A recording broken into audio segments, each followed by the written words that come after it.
Sport. Usually the Chat Sports takes place every Wednesday from 4. One of our own who does what law, and also one sister of ours, Sister Eve. Let me allow Sister Eve, please, say hello to our viewers. Hello, thanks for listening to Elkem Television. I'm Eve, live on air at Victor Bija Hotel with my colleagues Emma and one handsome gentleman. Yeah, you know, I like the compliment. Someone is complaining already here. No, Emma, you don't have to complain on this. You have even opening my throat. You please can still open it. Which is okay. Program Chat Sports every Wednesday from 5 to 6. Before we continue with our program, let us allow our guest, our handsome guest. So he's also Emma. Yes, he's also handsome because I saw him complaining. So let him introduce himself to us. Yeah. Can share the microphone. Okay, thanks so much, Banandi and Eve. Aganyo kogelia chika. Banoenda kumuteka eri ekika. Wiza kulaba ruko mafulaje. Ngabisi tukakale. My name is Ahumeze Emmanuel Counsel. I work with Akogiziba and Richard, couple advocates. And we deal in many things, legal, consultancy, selling land, land transactions, and many other legal related business. So only legal? So, yeah, no, not only legal, even spiritual. What of illegal? I can pray for you. I can do everything because I'm a Christian. You can pray for me. Yes. Please. What of illegal? Yeah, illegal. The illegal ones. The illegal ones. So long as they're illegal in legal. Illegal in? Illegal in illegal. Illegal. What I mean here is, Manyati, for example, don't quote me wrong. I'm quoting wrong. Any illegal thing made legal is okay. Is okay. And any? Take for example, if you have committed a crime and the crime is taking you 10 years, and I negotiate with the state, that what we call plea bargaining, and the state reduces it to 2 years or 1 year, it's legal in illegal. Okay. Because the law would have expected it to be 6 years, to spend 6 years in jail, but because of plea bargaining, which the society will see illegal because they don't see you achieving the goal of punishment, okay, you are spending less time. Okay, our viewers, that is Emma for you, and today we have him here on our show. Don't forget, the Chat Sports is being sponsored by Elkem Production. For if you want branding solutions, content photography and videography, we are visualizing content, please, you can come and meet the Elkem Production. Then we are also sponsored by Hotel Victor Bija. You can come and have lunch. We have a restaurant and bar. We have ground for event. We also have steam and sauna for those who want to be like me. You can please pass by Hotel Victor Bija. Be like you, how? How are you? You can see this is how I am. What are you? What am I? And we are not seeing anything. Who goes to the sauna and steam to burn the fats? What's the difference? What's the difference between you of yesterday and the you of now? The me of yesterday, I was somewhat fatter than what I am today.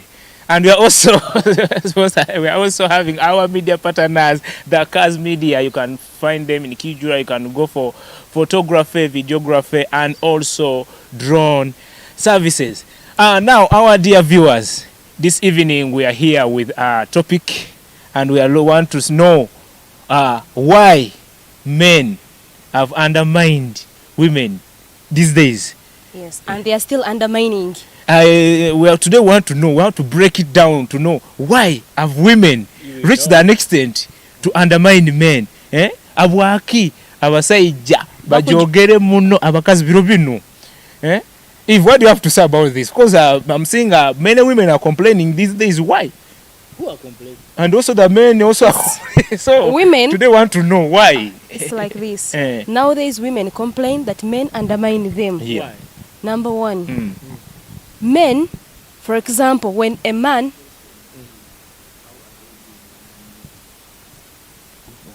Yes. Number one, you find a man is educated, says a woman is not educated, but relationship, maybe like love is there.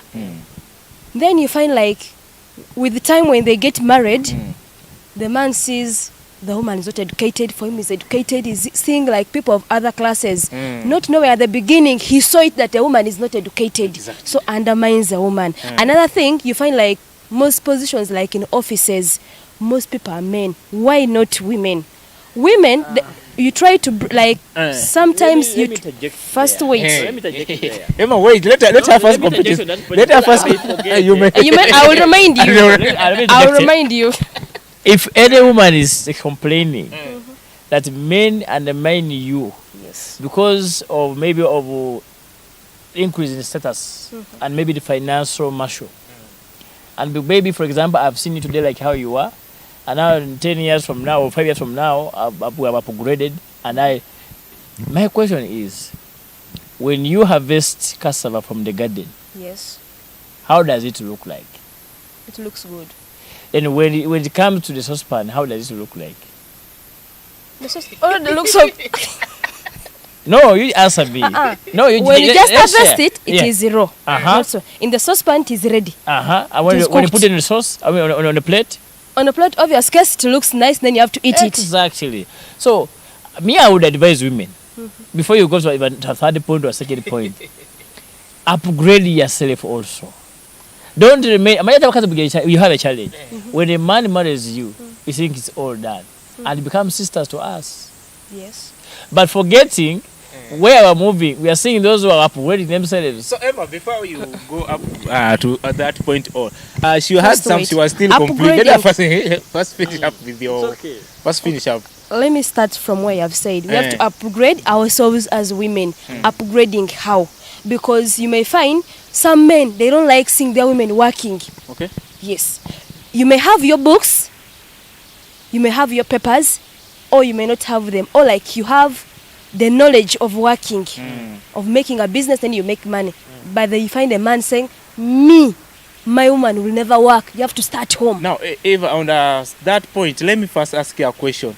How have the men undermined you? Why can't you? Because I know whatever thing I need, you not give it to me all. Not all men can give a woman what a woman wants. There are some things I'm supposed to buy them by myself without requesting them for a man. Like all the time. things like Men also get tired. They also get tired. But are you aware that men are supposed to be Yes. providers? Very good. Haven't Emma? I'm asking Emma. I am listening. Eva, this is Emma, Yes, please. haven't you ever had like issues from your fellow men when they are complaining?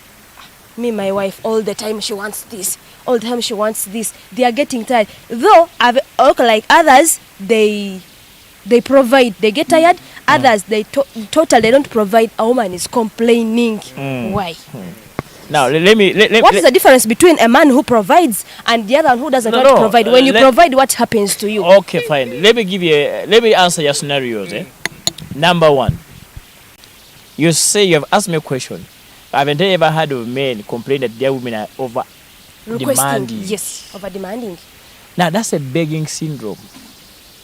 You understand? I know even where Remy is, we also understand what I'm saying. A begging syndrome is a very bad habit. Have you ever seen a beggar who does good to a person who gives back? I mean, for example, a beggar, he always believes in receiving. Yes. But have you ever heard or seen a beggar who surprises those who give him or her? Do you mean to say? Let me tell you this. The problem is not that men are tired of you demanding and asking. The question is, what do you do in return for us men? A woman whom you have married, what do you expect the return? Exactly what I'm asking you. And I'm asking also. Now, because by the time a man comes and tells you that a woman is over demanding, in other words, I know I'm supposed to provide for you. Yes. I'm supposed to meet all your needs. But my question is, as I'm doing those things, are you also returning the favor back to me? I'm asking the woman you have married at home, how do you expect her to to pay you back if not just washing for you, producing? Kakati awo bane awo tujjabo emboze twatalekako ne wa chat sport nga tugamba why do side cheeky why do you side cheeky take over the men. And for you are asking yourself, no, you're asking a question. Chick, there's a difference between a side chick and a woman at home. Yes, I'm telling you. Yes. That's what I've told you. You're taking us back to the other side. A lady. Now let me ask you a question. You are still younger, right? Yeah. Wakarawa Musaija. How do you behave?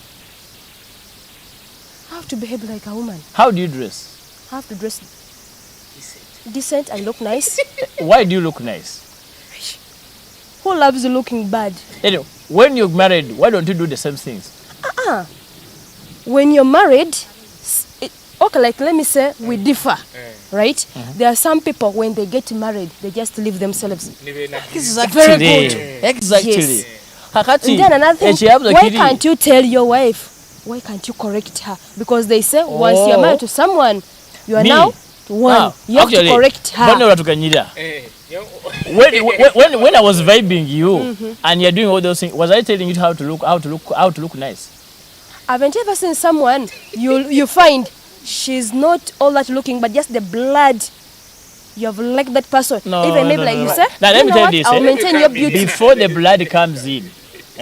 Before the blood, there's a function of appearance, right? First wait. Do you mean to say everyone you see who has dressed well, oh she's beautiful, you just fall in love? Now, ladies and gentlemen, this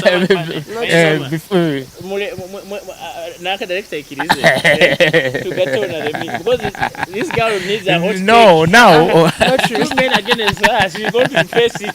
our dear viewers watching us, don't forget watching us on our pages. Don't forget we are on Elkem TV television, on our Facebook, and also on our YouTube. It is Elkem TV. Please go there, like our page, comment. What is your take on this topic? Abwaki abakazi bajuogerwe mundu abasaija. Yes. So we are here, and I want to first tell Emma something. And Eve, yes, that please. A begging woman to an husband, it is not a crime. Why? Yes. A woman is meant to be is given. Supposed to beg a what? A man. And now, when a woman begs a man, it doesn't mean Umbu is a beggar. A woman has never been a beggar to his husband. Very good. He has never. Because a man has this mandate that this is my wife. So whatever the woman will request for is not begging. So the question here is, before we run out of the question, Emma, Eve, why abwaki abasaija babajogere biro bino abwaki? Nicho kwa tubanze tuyeyo abokwa meze kula ndi mutandika soma mugireyo begging muno babasabiriza muno. That's what I'm telling you. That's what I'm telling you. The begging is not. Tukuli kusabiriza. Eva. Ekintu kinu emitu ekizibu ketu tugira mu mahanga mudomo in our culture setup. What is the gist of the matter? We don't appreciate it. Yeah.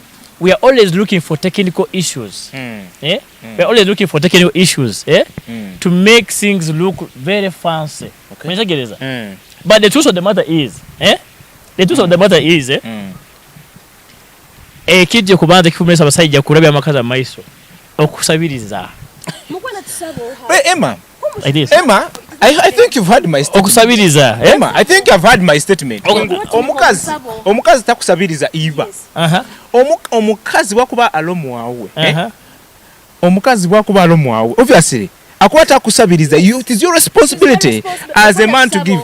Abokuba, if you don't provide, obviously hano genda kusanga ungu borota iwe wenyini bwarata kusabira iwe agenda sabo muntu ondo tandike kandi kukoraki omukazi wenda tasabiriza Iba bwaba na Iba if is in the bwabalo maka abata kusabiriza ati mwana kugambira oli musaija ndi musaija le mujja kumbaso onyoro edi ni mukode kironge. But the truth of the matter is abakazi balahero oko manye this is ekinde kitu kubaza is reality. These are not facts, but it's a truth. When you're a woman, you don't have kisasala omuntu mulema to give a defense mnyuwe ni munaka bakwa ni muki ni mulema. A moment. Our dear viewers, who have also been joined by one of our own sister Remy. Me, I call her Mama Shoes. Mama 5. Let her first say hello to our viewers. Hello. Welcome to Vision. This is your lady none other than Remy. Unmuted. Hello. Remy, so, you're welcome, please. So, ati nyoma nyakumalira yo. So, nyenda kakasa kole chanting. We don't have issues of alibis of gambangu. Miyo ni mukazi, nikaramuka. I have to beg everything for my husband. Yes. Kitegeza. Nyina kule nyakwegeza munyagaba ngo mulema wena tasemyo gama ndi munaka kwa ni mulema.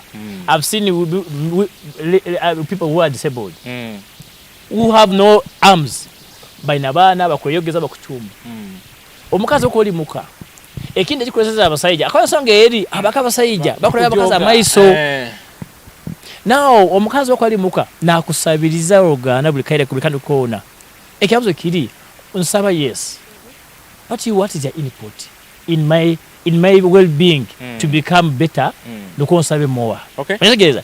Okone onsabe in the morning. Choka na nyonyi nebikusaba ebikubani expecting from you as my wife. Mwenegeza. No. What are these expectations okuba no mukazi wa? Nikakagwizege. So you have to answer way. Obalize wakabada something. Nanyo kakagarule Remy. What are the expectations of a man from a woman? Before you go to Remy. What are the what? What is our topic today, by the way? Our topic is Abuaki. Undermine women nowadays. Birobina wakaba abasajja bakujoga. Of course, let me tell you, you outside, you big women outside there.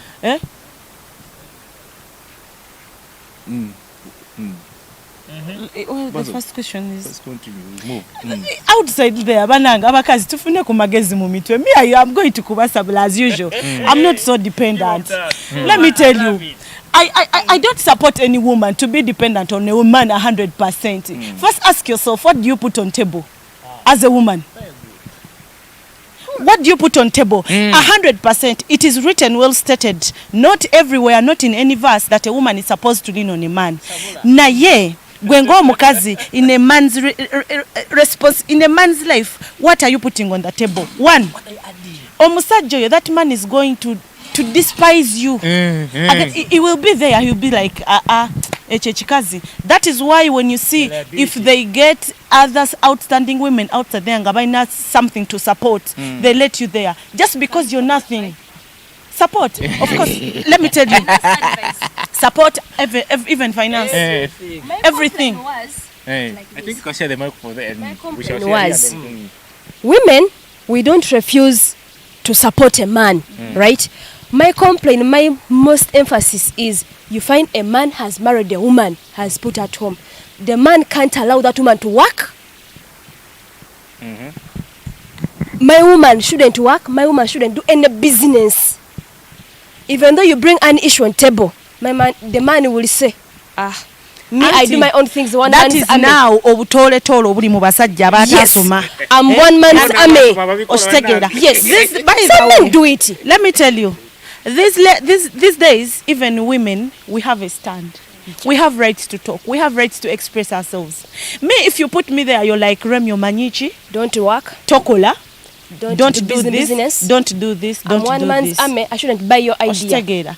Me, I'm one person who like wigs. Listen, I'm one person who like wigs.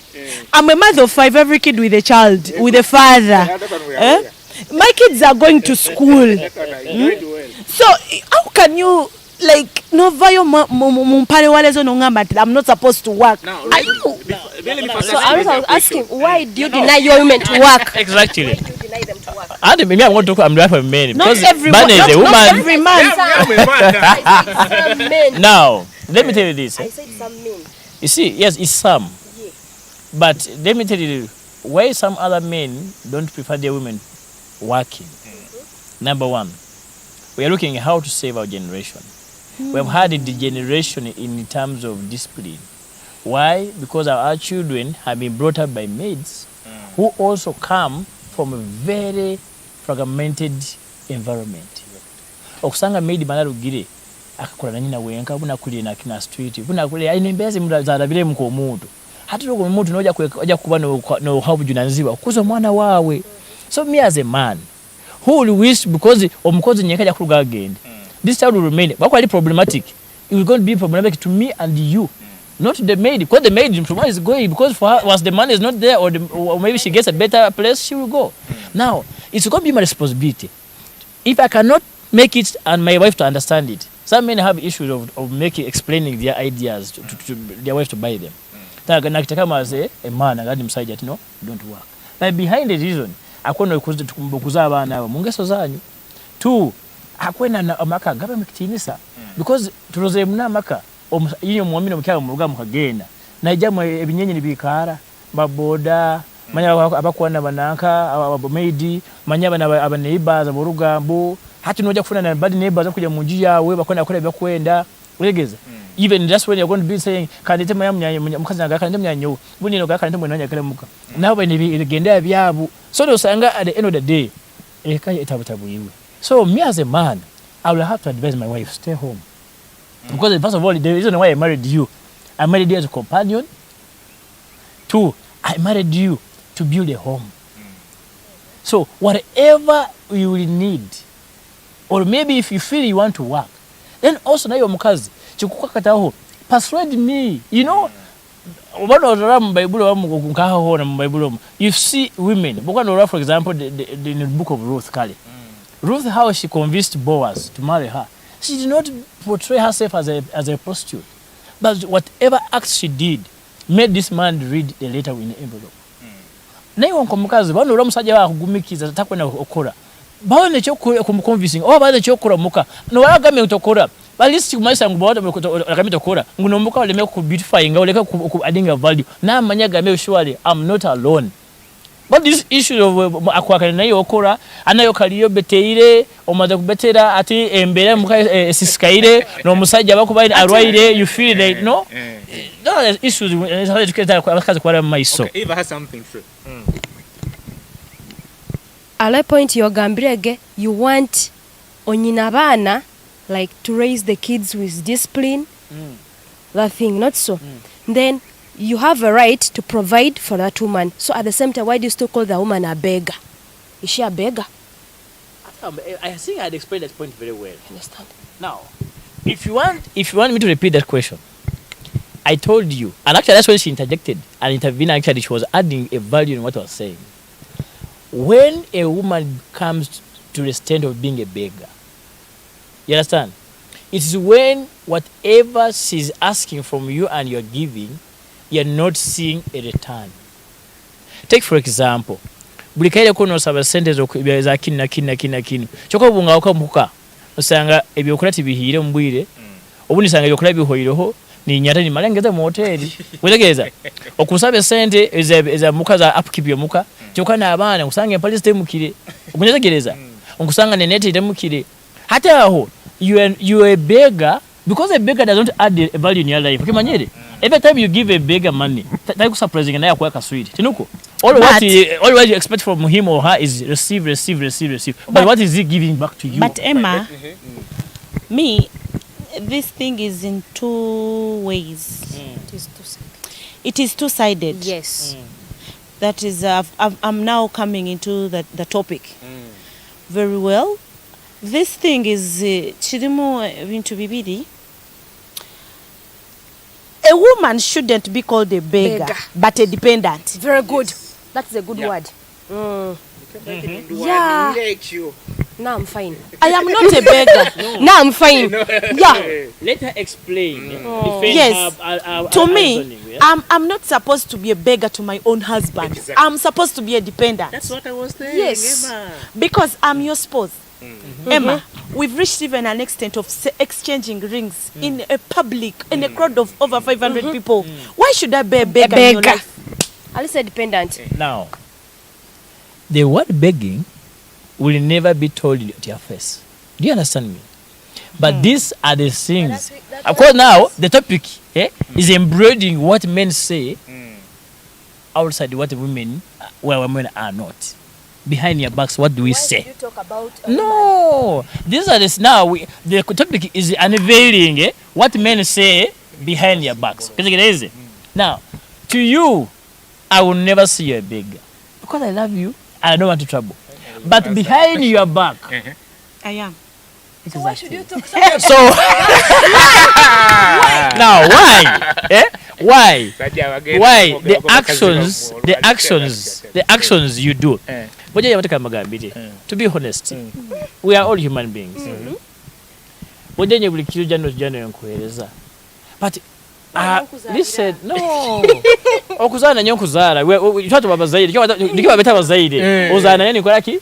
Ni zara because we are all to adding to what you is coming out. Baite kitu chikuru kiri. Akati kala point, akajuka point zinyingi about women bakuna. A point eri. By the time omusajja gwe nakuba nakulolera nakulaba kimkiona. He says yes bujunanizi bwabwe. Baitu iwe kiki kyo kuletera na kumuhereza amani kole kintu kye kimbukiro. Ndijo kola tukigaganya na beggar because a beggar obona omuha tali kuhereza. You nobody bano otulenjara beggar yefu awenka. Omaze kumuwa sente again agre street akidu hali. Choka na kutana ya muherege sente no yayiwe na kana okuwa 10. Am I lying? Beggar no muntu akwes omwesense azin no ter accident hali na araba ona again asana kula bandage. But are you understand what I'm saying? Yep. It's not that you are beggars, but the actions you protrude to us, they really, in English, I don't want to use so much English words, but orakimu, if you balance, if you weigh the words, exactly. Ako musabiriza kuyamba, ayamba wenka. Buje mukazo bikyo nempali nakatamba ntikwenda kutoka ngulira okwegulira wenka. Beggar takisa kwa mukazi wo mukabundi side cheek nkwisa kuyikirizawo. Okezi mukoze rujumbuluzi. Ariko so nyoro. Kankoso nyoro. Remy agambe tugenda kigambo dependent. But we have to use that. Your wife cannot be a beggar to be dependent. Kankoso nyoro hati. Kumigirira ata kale kudepending. Dependent na beggar because but the meaning is the same. No. If I depend on you, am I a beggar? Oh, yeah, no. Now, Emma. You're a parent. You have 5 kids and a woman. A woman is, let me say, a woman, since a woman is depending on you, even your kids are depending on you. Is your woman a beggar, even your kids are beggars? Thank you. I don't call beggar. Oh, really? Beggar? No. Beggar, but the truth is, if you have had my submission very well, the reason why we use the word beggar, let me use it in quotes, is because the actions you do are not different from the beggars. Okay. When you hear the word Jesus, it's not about Jesus did not mean that all of you are foolish.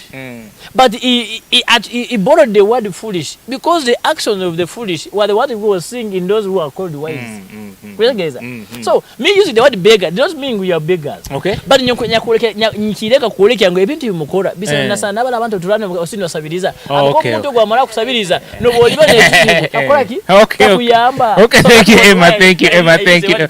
Our dear viewers, I hope you are enjoying the show. We are here now talking about our topic, why have men undermined women these days? So, if I'm to ask, then if you are on our Facebook page, please go there, like and put your comment, and we shall read it here. Same to our YouTube channel, Elkem Television. Subscribe, drop in your comment, and we shall read it here. If before you you will talk something, let me first ask Sister Remy a question. How have men undermined you? And why do you undermine us? That is the second question. Actually, I love talking through experience.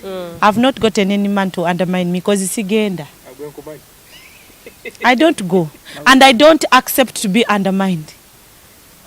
Let me ask you a question before you reach that point. You don't accept to be undermined at Togenda. My question is here. Let me ask you a question. Are you married?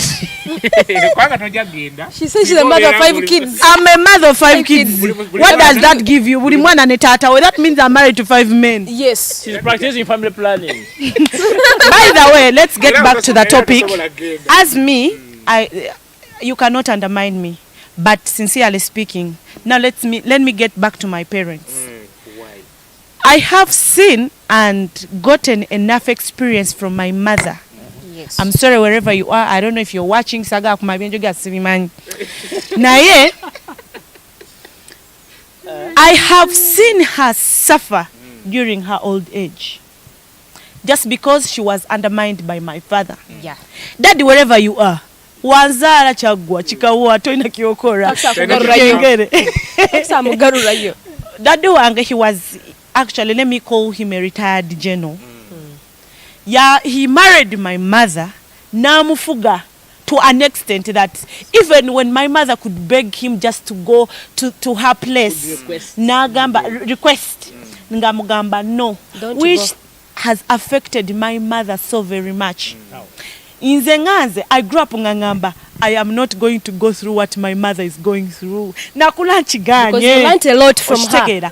So, Bobo Vayeri no ngamba, mbu, I should be dependent on you. I'm not going to use that begging thing because those two things are so different. A beggar is a person who begs on the road, and a dependent is a person who depends on someone's responsibility. You who is taking the responsibility of me. There are two different things, Emma. I am not a beggar, I am your dependent. But the fact is, a man who cannot allow me to work with hell. No. No. No.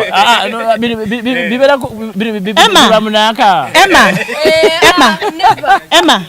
Hey, Emma, let me tell you. No, it's okay. Emma. Later will come in. Emma. Yes. All of you was outside there. Is that I got a guy, ori guy, naja nachala ne wafe. Na leta buli chimu. Na mala nangamba gendo tule mu bufumbo, don't work. Nakera nenkola passport. Neninye nyonyi. Sitekeza wa mutoloka ko mutolosi. Satoloka. Terms and conditions toninyirwako. Oli kule kuzungazunga kwisana embeba angu nyonta kola. He was limiting my achievements. Akaba limiting achievements zange, of which I didn't buy. I was a dependent, not a beggar. Nainga buli chimu ayagala musabe. Kandi esente z'omusajja tuziba z'omukazi. Esente z'omusajja zinura kundi ne esente z'omukazi zinura kundi. Me, I have now an experience. Let me tell you guys, I have now an experience of standing as a woman. Nengenda kwa account, nentekayo ATM yange. Nenyiga amount zenjagala, nengenda. Very romantic. So why would you tell me that I should sit at home at my age? Waliwe miaka jengendo kutula. Yet behind me I am a beggar. 40 plus I will sit. Na yeji ne miaka to hell. Na wemba sifumbida. You men outside there who are thinking of vibing me, come knowing me, I'm Kali Wale. Hasela. So, my next question was, why do you undermine us? Before I undermine you, let me first ask, we are going to answer the question. You talked about a center y'omukazi ati oja kunimitinga gamba gena mu banka oyeyo in fact taja gamba na banka gena mobile money. Now if there's something I want to talk about here. There's something I want to tell you here. I was discussing this with my wife at home. I told her.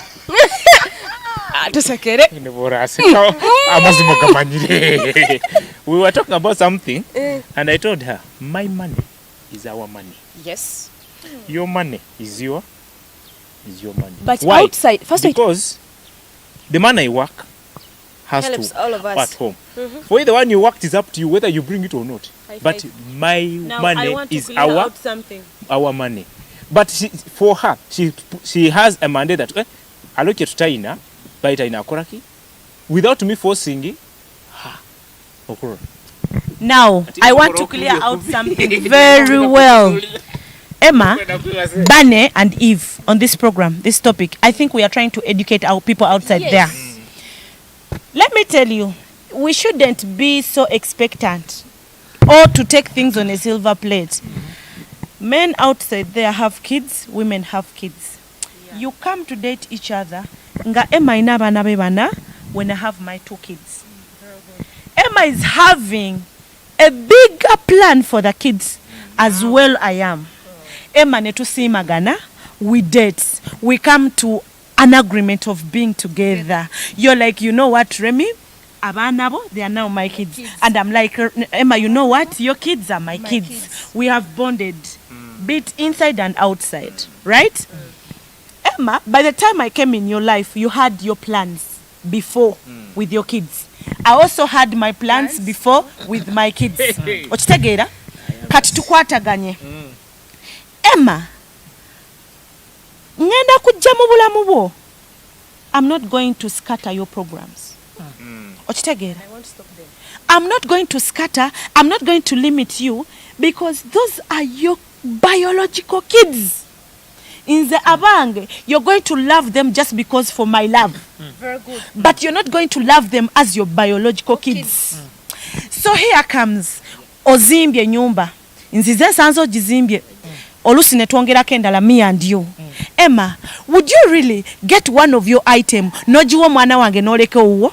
Be realistic. You see, this is what we want to make people understand. You have really built up your facts very well. And I believe whoever is viewing and listening is understanding her point, as well as me.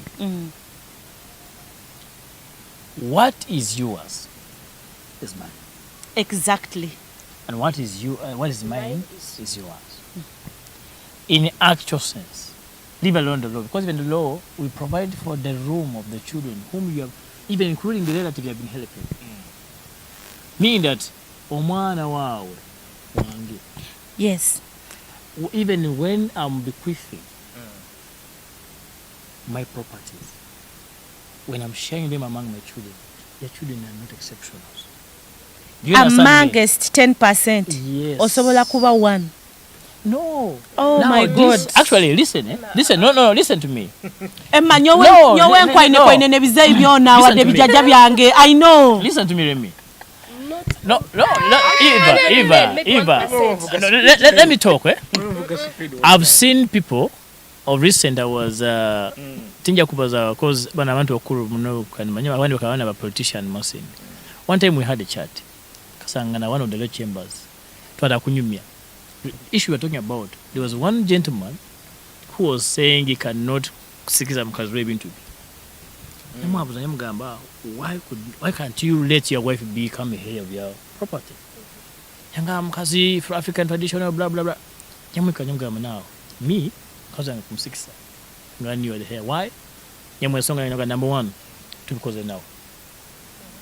Number 2, tayino waja kusororo mbana. Bona banabi. Kaze. Number 3, she has to take over the administration until she passes on and gives the yardstick to another person.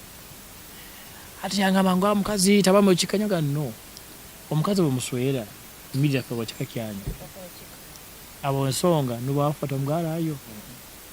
In other words, whatever the woman has, even the efforts, the sweat, and 2 years old at them, that is when you've married officially. Even not officially. Ntwekwana mukatito tetu. Yes. Abo ensonga twekwaine mukatito tubagaine bomezi nomusayi. Okitegereze. So nabwekyo abantu isi yaremi yalesere abantu nkwenda yero kumukitegereze. Actually most men, my fellow men, I want you to understand this. Omwana omukazi azaire heru. So long as omukwaine omukiriza, because there are always times and conditions no kona mukazi. Ganyi na abana bange. Olantwala nkani nabo the moment you say yes, every responsibility abana kusoma abana ko itungo she has born abana kufuna. Nyo kibaza ngo na matireka kandi kibaza ngo musayija, because this is what is supposed to happen. Geregereze hati uwo musayija uko bali yoko nda kusoroza abana abo, the more ukota kusoroza abana abo mukazi wo sangire ina, the more abana bakoteka mu danger, because I've seen women anyuma yokubana ojja kufa ekira mu kiburaho. Why? Abatali sechuwa abana bayina akabana kulirani bakaino bayitaiso wabo. 2, obana ino taka mu danger iyo musayija kutabafuna enough love, because omukazi, the more the woman is stressed, the more she loses, she dies off of love. Hati you the woman, you're demanding for love, you want everything, you will not get 100%. The best way is love this woman with all what she has, as she has loved you with all your belongings and your burdens, so that you get the full of her. Okay. That's what that's what I always teach people. Now, I tell people what to do. Our viewers outside there, I think this point is loud and clear, and I want to wash it out. Mostly mwe bakazi mwe abagole gola batategera bulungi. You try to come out with your wickeds ne tubitwala fenga abasajja bamwe, but at the end of the day notaniko kumuze bali no mugamba oyo sita atawo. You're creating something into this kid. But at the end of the day ono mwana takale kitawo ne waba aine kintu kyamutumye. They will disrespect Mama Yangamba. This is not my father. That is not how they bring out kids. Remember, charity begins at home. Since they are not respecting their parents at home, no one respecting her. So if a man has really taken you for who you are, you should also do the same. To call it the same. Very auntie, bagamba omwana womukazi ali mwana wao, omwana omusajja, because you can't tell me you love me, you don't love my kids. Exactly. Mbo, I love you, I don't love your kids. What's that? Yeah. Okay, our dear viewers, don't forget that Chat Sport is being sponsored by Hotel Victory Bija. If you want kwenda kugenda kumsauna okurara we okwenda kubyama kurungi nyo lero nderegasa omuhana bija enjira benotonya yoti manyire turukayo ni samba mais, but for everything hospitality we actually welcome you here at Victory Bija. Hey, nkuruga hanu nkugenda msauna. Do you ever dreamt of having a beautiful skin like me? It is only Victory Bija Hotel. Also our sponsors. We have our sponsors, the Elkem production. Okwenda bakukolere graphics, okwenda videography, obo kwenda branding solution, oyina kintu kyo kwenda akola bakutere ibara. Uija Elkem production. Then we also have our media partners, Abakaz Media. Kaz Media okwenda kisane kirungi photoshoot okwenda drone services ogetegeza Emma ne kamera ne batira omwanya eno esana leka weganyirezo fino service manye mukamanyirezo baitu inayo aka drone ka kamera kali batira omwanya kakutekisane kiona bainena videography obugenyi bwawo Emma timanyire okwenda kola introduction wedding Eva timanyire birthday obwawe mukama na yamba. Before we came on set, I had a lady I was talking to on this topic. She's called Eve, and I was asking her abaki abasaija bajogere muno abakazi. In her view, she said, ensonga bwaka abasaija bajogere muno abakazi ungu abakazi bagenzere baruga responsibilities zabwe zimu omuka bazirekera abantu bandi. So no sango bundi the responsibility yomukazi obundi omuka agirekera omukozi. Yes. Aro mukozi most of the time omukozi niwe akora buli kimu. Nengo zo musajja niwe yakuzoga. So omusajja kwika kaire nagama unatandika kurabya mama ese okuba ati orugire responsibilities zawe. So if what do you have to say about that? Murugira responsibilities zanyu muzirekeira bandi nikyo kuri atabasajja babajoga. Nikyo remya nagamba like abakazi twefera babidoma omukazi omukenye nkyakara ogwomanyiro nabiro tuzireira buli kimu kyono kirekeire mukozi kusimura enju kusimura nekisike kyawo kyokuraramo. You understand? Engoye zo musajja mukozi kusimura kisika kyawo mukozi kuchumba mukozi buli kimu mukozi. What's that? Nikyo kwa like most men they end up falling in love with the maids. Baitu haro ensonga nko tonyoge realizing ide abakazi nayo tetunakwetera mutima because abasajja bano omukazi nyoki manyire kurungi cause I've ever tried omukazi niwo for omusajja kyo kumwenda. Very good. You can groom your husband into something that no you want them to be. Hadikowa ekintu kimu kilesere kutujoga biro binu Emma, these days women we tend to be dependent, tuli independent. Okimanyire ntingu nkora omusajja togya kumuha respect oyimukire nyenkakara buli kimu okikwasize maid you've come back from work, you're on your laptop. Ngonyotereho Omusajja tumuhaire time. You have your I TikTok. iPhone. hate women who You are- have your iPhone now like me. TikTok while akozere nono You're there handling your issues. Okay, kengere. Ebyo bintu, those are one of the reasons a man is going to be nagged. Nagenda onagamba baitu hati kine kikazi nkasweraki. You're being slowly being undermined. By the way, you have brought a good thing. Me particularly, I hate a woman and I will undermine it forever if we come back home. Because me, I have a habit. Once I come back home, my phone is not my business. My family is my business. Yes. Now for you, a woman, because you have data and you feel your friends chat when it's evening, when it's night time. But in the sitting room, so I get annoyed. Can easily keep quiet. I move out, or you may even cause me a habit of coming back home late, so that I may find you asleep and I don't get into provocation. Because again, if your phone you chat when you're at home past 9, you have a problem.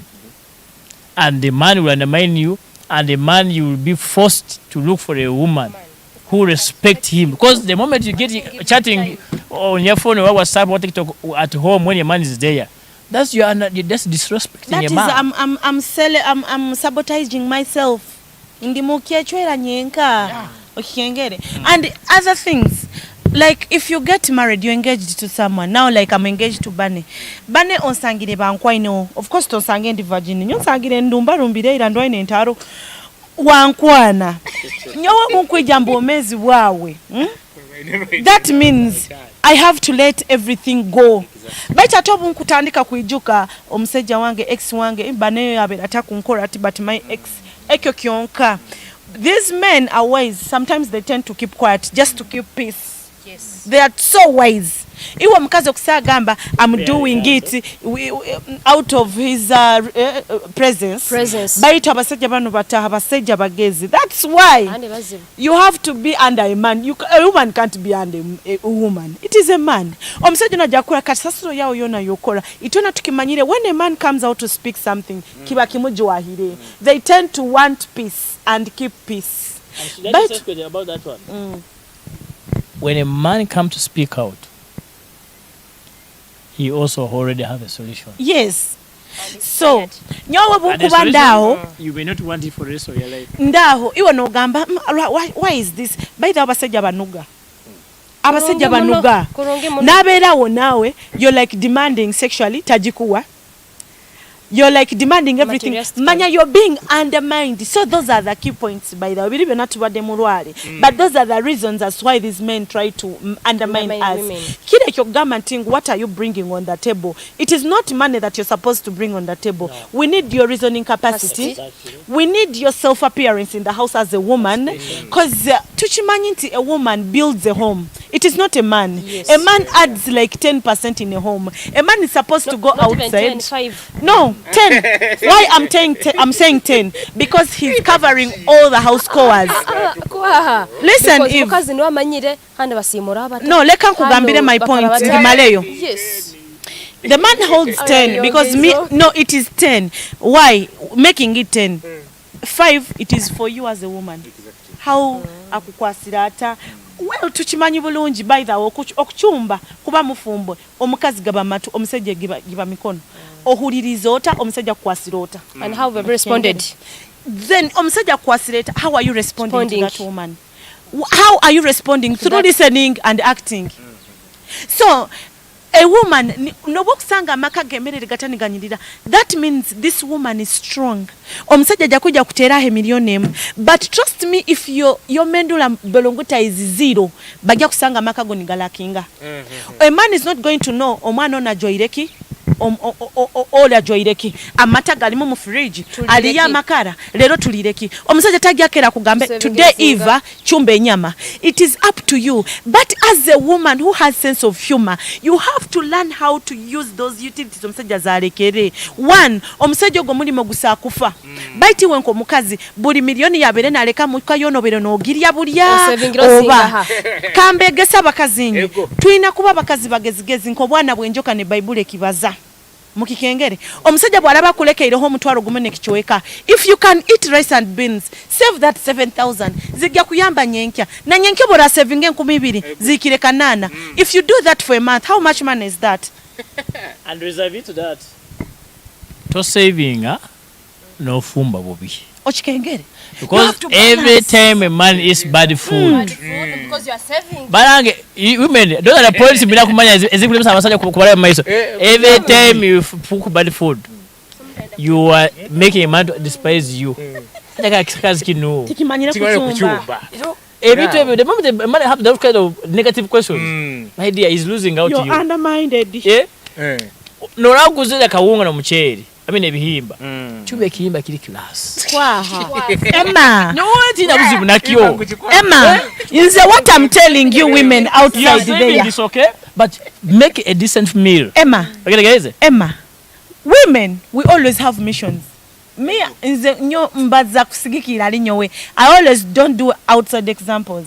Nyowe if I come in a man's like mubomezi bomuntu nkahura ntingu I felt you although I rarely feel but obunku banku feelingire you will be your own okay to get my spirit right nyowe kanyo obunku banku feelingire ntingu omusajja wange now I want us to stand and build a home lero bunda banchumbire kilo yenyama omukubi gwange njagu maintaininga kulungi kuhaire nyama lero nyenkya nguzire kihimba tomanyire ntingo enyama yange teraire yoga njya kusike kimba kurunge ekyo nkirete ne nyama.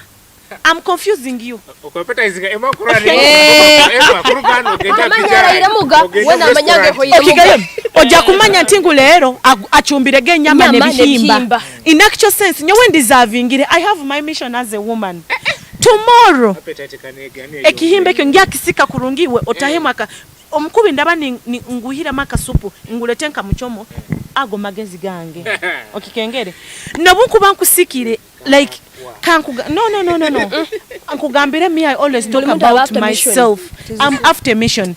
Omwana wanga isomero tugeze omwana akusasura emitwaro 5 dadi omwana ogwa kusasurira abana 5 ngekuruga ya the end of the term otamuneta nikamugambe tata wabana nyina he emitwaro 2 can't this will help for pocket money? Do you know how that man is going to respect me? Aja kwata kuba ingero zifune mtamanyo tagano saving ati. Let me tell you this. Yes. How I wish women had this kind of intelligence. And most women who have this type of intelligence, they're the unlucky ones. Yes. Tufunagaja gatole otaka kuungainde. Bayo ngambe. Nyowe as me. Nyowe as me. Otaka kwejukia. Atabukire. No, I'm not regretting. Nyowe as me. I'm just enjoying. As me. Omukazi akora ebintu nkebyo. It gets a man gripped to agamba kuroga omusaiza because every time a woman of shares your stress increases your life expand and it multiplies your thinking capacity in terms of development. And a woman who does what she has said, I will have money to reserve. Actually, I will begin even trusting her with my finances. Mgama now. Kino chukoze wewe to saving you at asatu. What do you have to do with 300? That's when a man comes back to plan with a woman. Emma, after seeing what the woman is capable of doing. Emma, I am in your life to fix your loopholes. Exactly. I'm not there to suck you out. But making me analyzing how you're fixing me is when those things you're doing are being done. And from there, you'll never see a man trying to hide money in Azia and Azikira. Why? Akrozere what you are capable of. But now, why men undermine you and also begin doing things in hidden is because me, Emma, let me tell you, even if I go with you in the bout, you're my husband.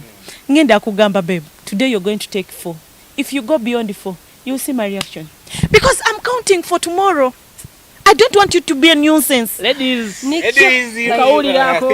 Yes. But viewers naba bakutuhura. Not so. Nikyo mbegini ngamba. Such ladies, they are unlucky. Okusanga misika kuleta like some developmental issue on table. Musajja nagamba, me am one man's army. Ebintu yange mbikora nyenka. Bado okuyora majengo bonka. No, by the way, I'm talking the fact. Yes, I'm talking the fact. He doesn't want to buy your idea. Nga when a woman oinaki. Then the other man who has obwongo okusanga oli mukazi alimba. Ati omukazi omugezi bamubba ku musajja omusiru. Uliriza. Omukazi omugezi bamubba ku kisajja ekitole tole. Yes. Kankugambire. Me and my through experience, it was December. Nkafuna guy mugaiga wa huima yankwana. We dated the guy nyampita Kampala na ngamba. This is the money you can go for your shopping. I had already seen this guy's mind.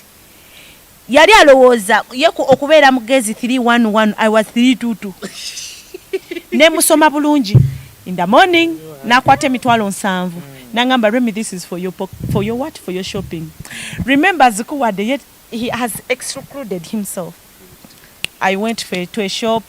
I plaited my hair. Nayange bibalo byange. Bibala. I was like, even if I get on my account 300 and top on this money to get him what he wanted, tomorrow is going to give me 1M. And that was it. Obara. Na hayo sente, nagenda nagula masati new brand gatakenga. By the way, Sharon can be my witness. I went to Waiki. Esate mu bagitunde mitwarago. I bought 5 shirts. And do you know how much money I got? So,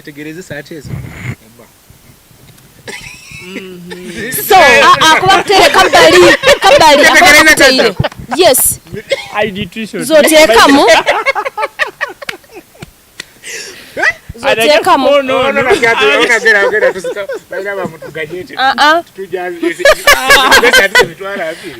Osakuteka emitwaro ebiri. Kyonka ebiri ajja kuteeka yeziri. He was worth 200,000. Osakuteka emitwaro ebiri. Wena ye emitwaro sina yongeza na empali. Eva. Nega bagambire. Amazi bagali. Banne. Omusajja nanyi musajja. How many times do you think women buy for us clothes? Me to me. Mine does. Not so many times. Not many times. Now. They are rare. It is rare. Now. They are not very many times. A man thinks of what a woman would dress up. Yes. Now, the question is, who thinks for the man what will dress up? It is supposed to be the woman. But again, that is again the man who thinks for himself. You kimanyire. Now, from my experience, do you know a man can take up as a girl na sama mwaka kuguza na wadini na kutambaa? So, eko kena kozere even of recent nkamusanga hoima ajeteire sate gali smart yangamba buli hendaba sate yange bagibazawo. That is a credit goes to me. Nikokora gwe kwasira kaka indekali yakanaga. Okay, so, by nange ladies out there, let's be creative. To very creative. Bana basajja fa babafula chebagala. Make your man what you want. If you get us what you want. Me if I find my husband banenga yamba do mugato, I will not speak. If I have some kalito money, ngenda kugula yo pay yegi mugambe babe. Enkai tenu ye mitwaro musanju. Okikengere. Next time agya kungamba mukazi wanga ndetira fit enungi kwata agya ku mitwaro 15 enkati ye mitwaro musanju. Then utilize that kalito money for his boxers and vests. Abakazi wabweru man muberemu bagambe ko. Let's not suck our men. Bano basajja baffe. Omusajja aberanga mwana wo abera first born wo. If you didn't know basajja batabana. You know that women mutukozesa nga greda anti wekaddiwa negwawo nwajijawo ne load bagiyata loading greatness twala bagiyita bata egitransporting a grade ejo manyenga abakazi nywe you really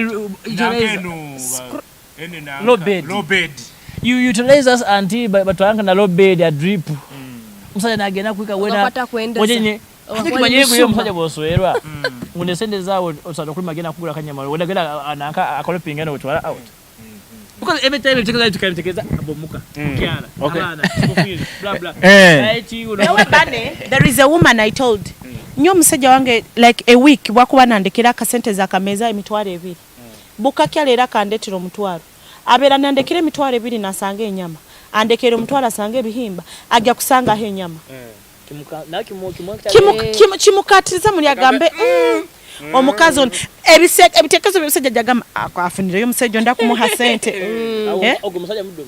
afunireyo omukazi batekereza by the way oba leero omusajja talina sente akugambire wewe bebe most men by the way bagire ensoni tibabaza akugambire leero tinyina mu sente oba tabalize. Would you really leave these kids to sleep outside when you have money? When you have money, you cannot. Choko alohola agambe zange zekitinzi zange zekikagenda nyowe nkuzisanga okungambira obutoletole bwawo obwo babana bawo abo tibali bawo.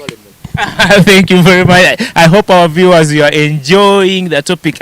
On our comment section we have Abitegeka Hassan, that is Manager Hassan. Agambire the negative evolution of the person may involve criticizing their actions, effects, or characteristics. Social undermining is seen in a relationship between family members and friends. Then again, Gaka Hassan says, "Hello, good evening. Thank you for the program. I'm still watching live in junior quarters. Junior quarters. Thank you very much. Thank you very much, Abitegeka Hassan, for this message." Then Mboineho Jackson. Those women must always maintain self-care. When you fed and reduce self-care, then they are where love. Then I think you want to say then they love. Then who love you? Then to me, I have lost value, and once you lose value, you have no market. I have Gaka here again, but let me think. Bane Alpha from experience. Greetings to Miss Joanne. Anyway, ainamlinga kiandikia antiketeke. That is Abitegeka Hassan. Okay. Abitegeka Hassan, thank you very much, Abitegeka Hassan, for these comments, and whoever is still watching us on our YouTube, as in the comments in YouTube, and now those who are watching us also on Facebook, please drop in your comments and we shall read them here. Mr. Emma,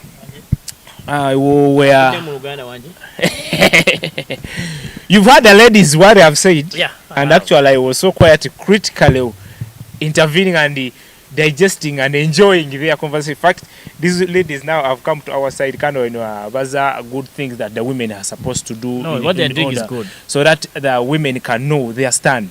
Ungu boraba atakwenda kujogebwa muna abasaija baina abana abakazi baina kola now to us men, this is to you.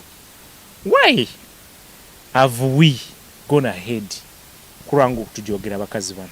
Because the women have said it. So why abakuba nkurura ati now it is becoming more ko agera kusanga manya nyowe and why do men sometimes bagenda ahead? Why are we going why are the men going ahead to undermine women despite the things these women are doing at our home? I thank you very much, Donate. Actually, I've appreciated all our my fellow speakers have said, and to me, I appreciate the battle line they have drawn. Instead of going manyabakazi to bayimaba saija the magic she has given or they have portrayed, if they can use that, that's a very good tool as a weapon. Now, coming back to your question, why are men going ahead to undermine women? Is because they are not learning from such kind of advices. Because you have been with me in the studio today, and you saw how we're clapping hands and he's really yelling like, yes, that's it, high fives. Why? Because we are saying if all women can do that, there's no more position. There's no more undermining. Women who are outside there, I want to appeal to you. What these ladies are saying, if you can put it in practice, you will see men undermining you. Because men, this is why men undermine you are always small things that you always forego to do. You understand? Ebintu bimuraba myself buberanga obuntu obutonotono naye nga to us they matter. Omusajja kubeera bakanga olya bubi honestly speaking, me, I don't want to, no, I don't want to brush off my family. But one time I came home and I found my maid. Actually, that day we just took water and we slept. So, but I could not blame the maid because she's not the owner of the home. Yeah, you have to meet. I just went to my hubby like, no, so honey, this food is not right. Yeah. All children have slept hungry, but this should not happen again. And sometimes, many for us we are funny. When I see a mistake, for example, me, when I come home and I say mistake, for example, the next day I will cook. And I will make sure I cook the food, you eat it, and compare your taste with mine. So that tomorrow, you cook know. And show the... I don't cook and I tell you have you seen my food? But I will cook and you compare in your heart. I want to lead by example. Because we go to the extent that we talk about kuyomba. Me, if you come home and my wife tells you I quarrel, that means that's a neighbor who is trying to take over. Because me, I look your mistake, I lead by doing the best, and when you fail, I ignore you. But it's not good when a man ignores you. So, women, go back and do revision. What does your man want? Because I'm not saying what do men want, because you're not married to men, isn't it? You're married to one man. So go back and do revision. What does my man want? Emma, do summary because we are running out of time. Go and do those things, and you see a change. That man will stop minding you. And actually, as I summarize, that's the reason why some women have stayed long in cohabitation.